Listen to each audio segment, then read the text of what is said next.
उन दिनों में यूहन्ना बपतिस्मा देने वाला आकर यहूदियों के जंगल में यह प्रचार करने लगा, मन फिराओ, क्योंकि स्वर्ग का राज्य निकट आ गया है।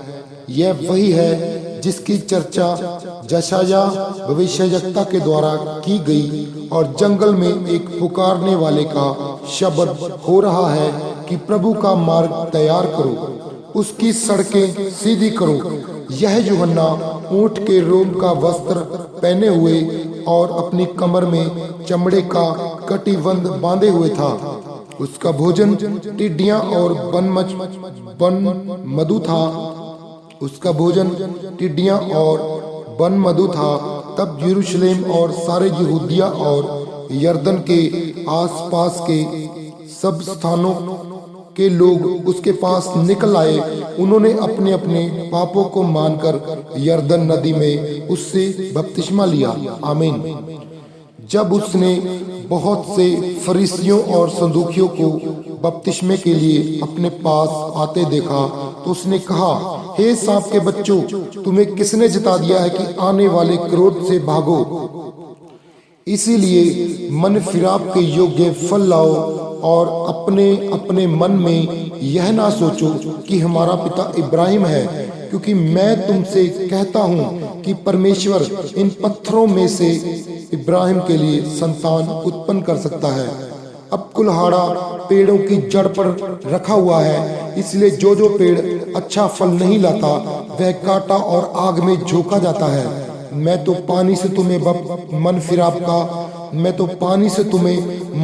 का बपतिस्मा देता हूँ, परंतु जो मेरे बाद आने वाला है वह मुझसे भी शक्तिशाली है।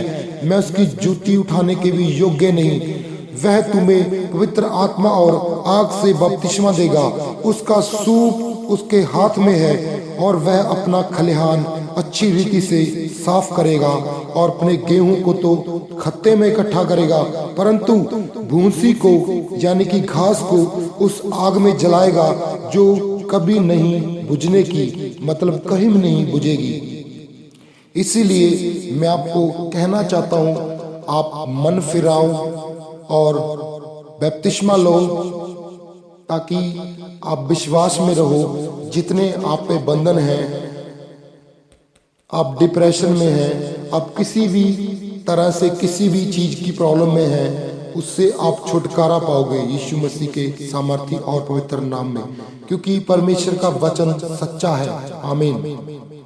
समझने वाला समझ लेगा कि शुरू से ही शब्द से ही तैयारी हुई, शब्द से ही पूरी पृथ्वी को बनाया गया, शब्द से ही सब कुछ हुआ और शब्द ही शरीर का रूप लेके नीचे आया, यानी कि यीशु मसीह। उसने अपने लोगों के लिए अपने आप को तोड़ दिया, मार दिया और तीसरे दिन जी उठा, ताकि उसके द्वारा सब अनंत जीवन को पाए। आमीन। और प्रभु यीशु मसीह का मकसद किसी जात धर्म को बदलना नहीं है, हमारे मन को बदलना है, हमको प्यार और आनंद देना है और हमें उन हर चीजों से छुड़ाना है जिसमें हम बहुत सालों से फंसे हुए हैं। इसलिए आप लोग बपतिस्मा लो प्रभु यीशु मसीह के नाम से और अपने आप को सीधा चलने के लिए तैयार करो। आमीन।